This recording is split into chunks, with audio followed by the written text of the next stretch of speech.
You talk a lot about appointments, and you said that dealing with appointments is one of the ways that Congress can check the court. Do you believe that that is an effective approach, or do you believe that the appointment process and the confirmation process is more of a pomp and circumstance type event and less of a legitimate, viable check? Well, if we look to the Supreme Court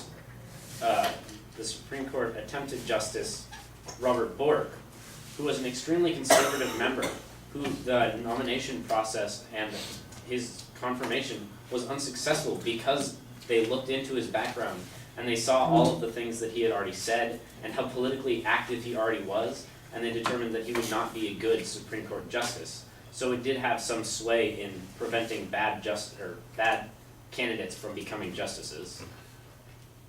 Additionally, the impeachment process would definitely be more of a check than the appointment, because they're already judges and they have a reason to check their actions as judges instead of not putting them in as judges in the first place.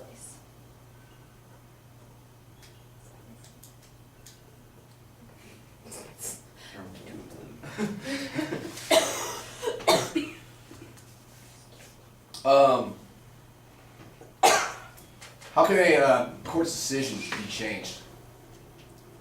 Well, there are multiple ways that a court's decision can be changed. They can go through Congress and simply bypass the ruling, like they did with U.S. v. Lopez and U.S. v. Morrison, where the court struck down a specific part of the bill, and Congress rewrote the bill to simply bypass it. Like with U.S. v. Lopez, they said that all parts of the gun must be made in that state, and they bypassed the court's ruling and made the law go into effect anyway. Additionally, the court can use their power of the rule of 4 and bring up a case that they wish to re-see and evaluate their decision, such as Plessy v. Ferguson was redecided by Brown v. Board of Education, Why is it called the rule of 4? because 4 judges need to agree on the case to bring it up. There is a contrary rule that's quite popular, that it's actually the rule of 5, because 4 justices attempting to bring up a case will have less momentum than if there are 5 justices who are the majority and could then simply rule on the decision without the others. Is there any other ways that a court can be overturned? Of course, you can also go to the amendment process, which, as we mentioned in our testimony, a multitude of the amendments were a result of Supreme Court decisions. The 16th came as a result of Pollock v. Farmer Loan and Trust Company. I don't remember that one. But you said it right. Okay, and the 11th came as a result of Chisholm v. Georgia. So they can go around it through the amendment process as well. And Chase will see if he would bring up another one. I would say president. Okay.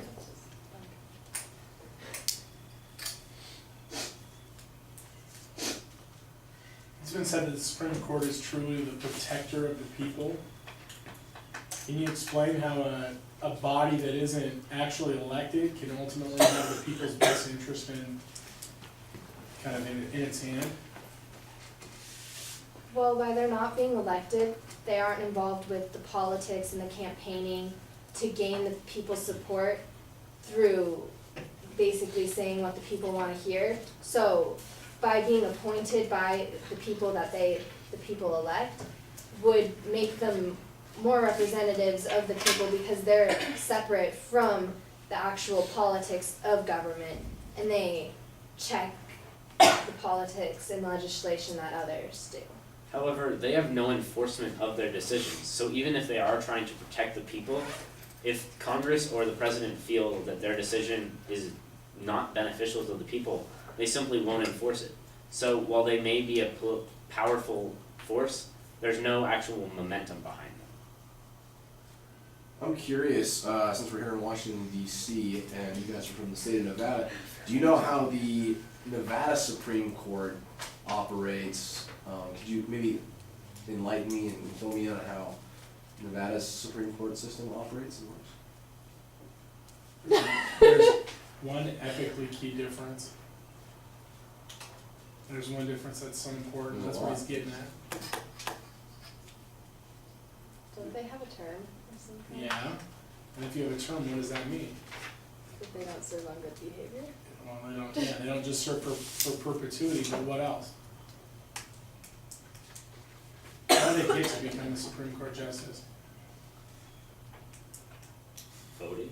They're elected, yes. They're elected. There you go. You're on it, you were fishing. Okay, those are probably the two most important pieces, yeah. So, yeah, well, first of all, we have only 5 justices in the Nevada Supreme Court. Well, that's not important. No, sorry, we have 7. We have 7 justices. We have no appellate, state appellate level, so, Appellate. sorry. Appellate level. There's no color. You go to district court, and then if you want to appeal, it goes straight to the Supreme Court of the state. The problem is that there's such a backlog of cases that want to go, be appealed, that we don't nearly have enough Supreme Court justices to hear all the cases. So what most of the Supreme Court has done is has divided into 3 groups, or into groups of 3 justices each, and so they kind of divide and conquer. So like 3 of the justices will be in the north, 3 of them will be in the south, and the 4th one kind of rotate, or the last one kind of rotates around with the group. Yeah, depending on. And so they basically split their workload in half. They try to congeal cases too. They try to take cases that have like issues and kind of smash them together and make an overall ruling decision instead of separate decisions Right. to cover a broad topic instead of specifics because they just don't have the manpower to cover. Right. That's Here. consolidating appeals. Consolidated appeals. Did you use the word consolidate? Yeah. That's what we said. You did? Okay, I didn't hear it. Okay. So, I said congeal, but it was a sentence. Congeal? Okay, yeah. It's got more of a refrigerator vibe. though. what else? Yeah. What else? Yeah, the not having an appeals court is huge. A lot of, there's pluses and minuses with that. A, it keeps our tax burden down, so we don't have to pay for more judges and more courts and more so on and so forth.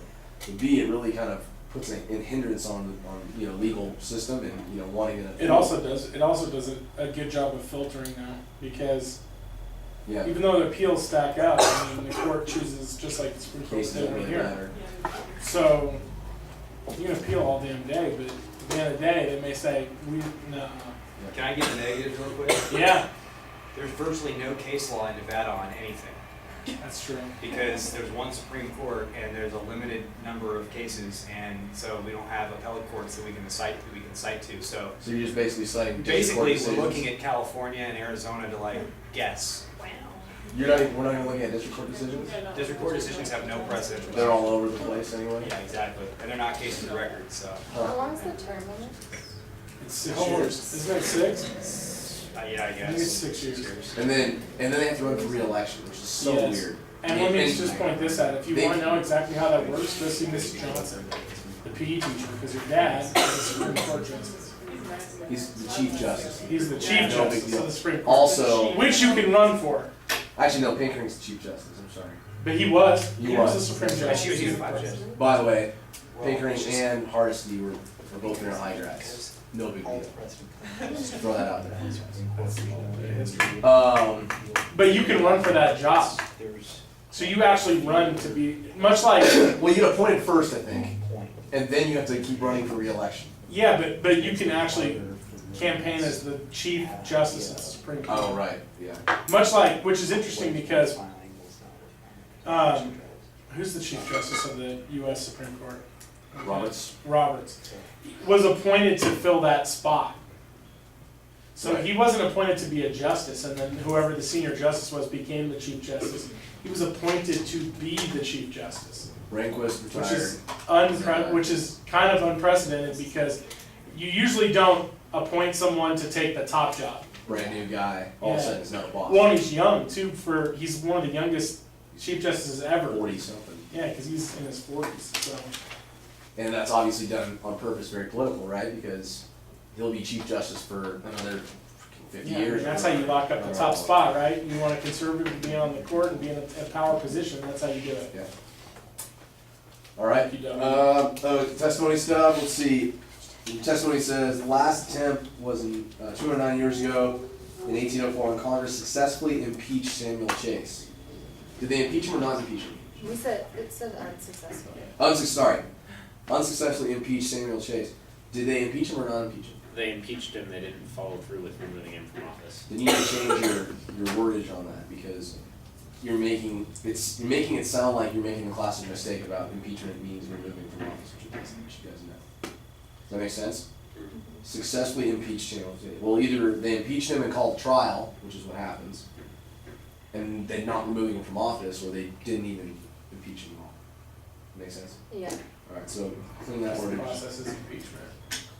And then, let's see, There was one spot, and I can't think about, I think you were reading, Sid, when you got to it, that literally was just like, it like stopped, and I don't know if it's just a matter of you not having all the pieces, and that's where the kind of issue was, but, I can't even, it was toward the end, but you literally, there was like, it like died, and then all of a sudden it came back, and I don't know. Somewhere.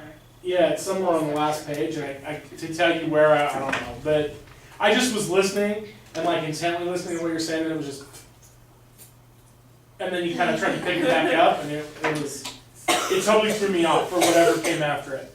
So you may want to really work on kind of how that last page goes, and it's probably an issue with transitions because you're missing people. So you were thinking it was your turn to stop, but then you had to read somebody else. But there was some issue in there with kind of fluidness, you know what I mean? so, second paragraph, last sentence, John Marshall decided Marbury versus Madison a decision which he should have recused himself from. Why? You just kind of dangle that out there, you're just kind of like, I don't know why. We should have asked that. Why? Process. Is it, you guys looking for us to ask you that process, or? I mean, It seems like it's just Yeah, I dangling. mean, we could, Gold. Why should he recuse himself? because he was the one that didn't deliver Maybe was that the- appointments? yeah. Conflict of interest? that's why he should have recused Then, himself. okay, recuse himself because of conflict of interest or something like that. You gotta have some sort of reason. You may want to know And what then they that can- conflict of interest is though. Well, and That then, may be slightly important. and then they can, Yes. they can ask you in cross-ex, like, would you explain the circumstances of Marbury, John Marshall being,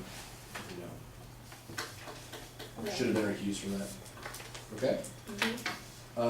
Amy, you got anything for him? No, I thought that you answered the question, the questions pretty well. I always try to underline to make sure I kind of know what you're saying, so I thought it was good. Young Buck, any, words of advice? I do have a question. I have a question. She's the hype girl.